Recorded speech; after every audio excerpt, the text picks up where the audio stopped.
His name is Tosin. His story started like most of our stories. Before Tosin founded MONIEPOINT, he was a staff at InterSwitch. Then one day, he suddenly decided to leave InterSwitch. He wants to build his own company. At first, it was a good decision, but later on, it looked as if it was a mistake. He shouldn't have left InterSwitch the time he did. But Tosin kept the hopes high, and one day, he got a deal with Sterling Bank. Sterling Bank wanted to build a mobile app, and they needed a professional to handle that. They contacted Tosin and offered him a deal. The deal was juicy for both Tosin and Sterling Bank. You will help us build the app, and we will give you 20% of every profit we make from the app transactions. Tosin grabbed the opportunity with two hands. But something happened along the way, and Tosin felt betrayed. He had invested a lot in this project, and when it was time to pay, the agreement changed. With that disappointment, he left the contract and decided to start a business of his own. That was how MONIEPOINT came into the picture. My name is Tosin Eniolorunda. I am the founder of MONIEPOINT. His journey to founding MONIEPOINT wasn't an easy one. At some point, it looked as if his village people never wanted him to get that far in life. From the disappointment he had after building the Sterling Bank mobile app, to the reason why he left InterSwitch, and down to how MONIEPOINT was almost crumbled after the first 2 months it was launched. We will discuss all this in this video. Imagine a small company losing up to 250 million naira. And also not just losing it, realizing that the way you have to fix it, you have to shut down your platform for 3 weeks plus. Like, how can you tell somebody who is depending on you that you're going to shut down and he's going to need to use somebody else for 3 weeks? It's like death. Just imagine right now that the bank you're keeping your money shuts down. Just that.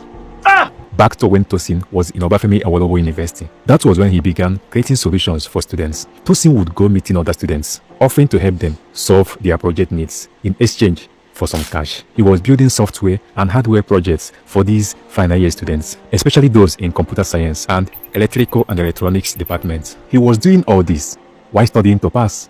It affected his grades somehow because he left academics for a while and focused more on the money. But that later paid off. After Tosin left the university, it was one of those students he helped to build a project work back in school that helped him get a job at InterSwitch. At InterSwitch, Tosin was employed as a software developer. That was in 2009. He later rose to become a product manager. It was at InterSwitch that he met a guy called Felix Ike.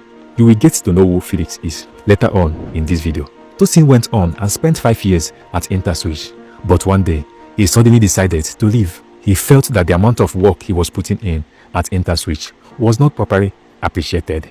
Before then, Tosin had discovered an easier way to program different POS systems using the same markup language. He felt that this discovery would prove profitable for the company, and he wanted to build it into something special. But he later figured out that the management at InterSwitch may not appreciate the work and the effort in what he wants to create. This was when the idea to start a new company came up. Alongside Felix, they decided to build a company that will provide software solutions to banks. And what we're building were software solutions for banks.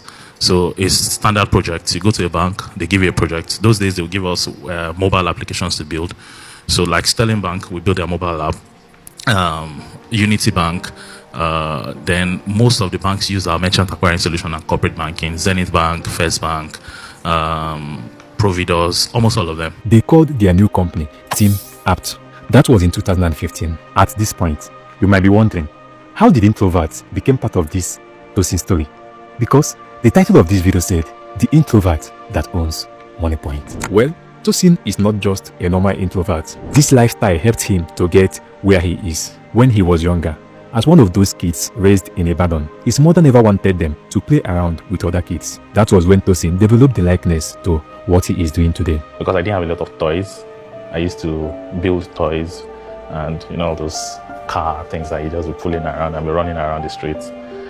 But my mom did not allow me to run with all the kids on the street, so I built it in our compound. I used to run around, and I think that's where some of the early days of, you know, building things and enjoying the result of it. These days, of course, we are building much more bigger things. So he started building technology at a very young age. Today, he is providing financial solutions to millions of Nigerians. According to him, MONIEPOINT processes about 20 million transactions every day. But before they got to what MONIEPOINT is today, remember I told you, they called their company Team Apt. So With Team Apt, they were majorly interested in helping banks to build software solutions. That was when they got the Sterling Bank deal. Tosin thought the deal would change their lives forever. It was a revenue sharing arrangement where we were supposed to take 20% of what the bank was making.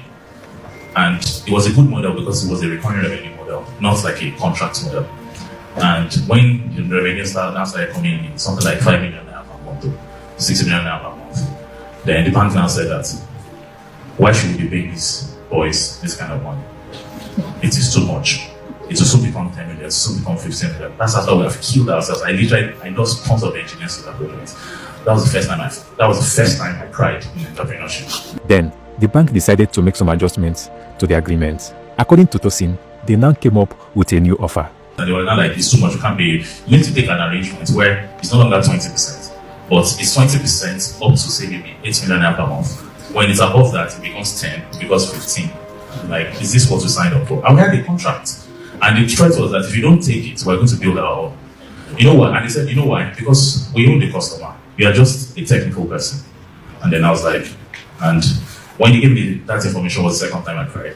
So, Tosin and his team decided to move on. That was in 2019. They concluded to start their own banking solution. They created 2 platforms, MONIEPOINT and MONIEPOINT. MONIEPOINT is a payment gateway like Flutterwave and Paystack, which companies and brands use to receive money from customers. And MONIEPOINT is what you know it to be today. Both platforms were still under the same brand, Team Apt. But by 2023, after MONIEPOINT became more popular than they thought it would, they decided to change the whole company's name from Team Apt to MONIEPOINT. The first few months of MONIEPOINT in 2019 was not that easy. At some point, the company almost crumbled just after 2 months that it was launched. In the very, very early days of MONIEPOINT, after I think month 1 or 2 of launch, I realized that we had a platform error that was making us lose money.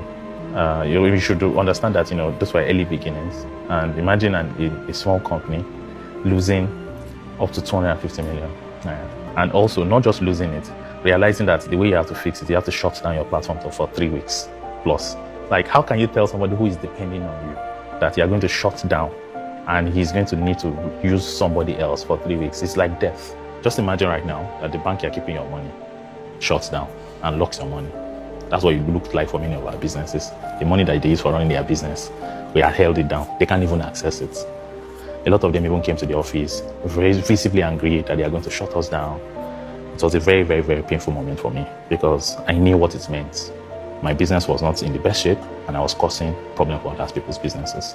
But in all these, MONIEPOINT still came out stronger. The biggest win MONIEPOINT enjoyed was when the Nigerian government announced the withdrawal of old Naira notes and introduced new ones. That was in March 2023, when, as part of the effort to strengthen the drive to adopt a cashless policy, combat inflation, and as a way to prevent fraud, the Central Bank of Nigeria started to redesign the Nigerian Naira. This led to scarcity of cash and increased people's reliance on digital payments. Then, Nigerians mostly made use of debit cards and transfers for payments.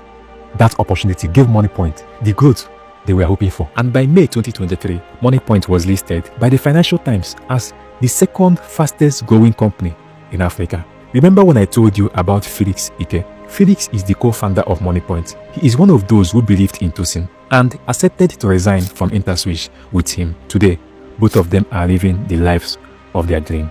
MONIEPOINT currently processes over 800 million transactions monthly, and the value of these monthly transactions are estimated to be a bit above $17 billion. And it is reported that 2 of every 3 adults in Nigeria has made payments through a MONIEPOINT terminal at least once in a month. The story of MONIEPOINT is not just a business journey. It is also a business lesson that every business-minded person needs to know. I believe you learned something new.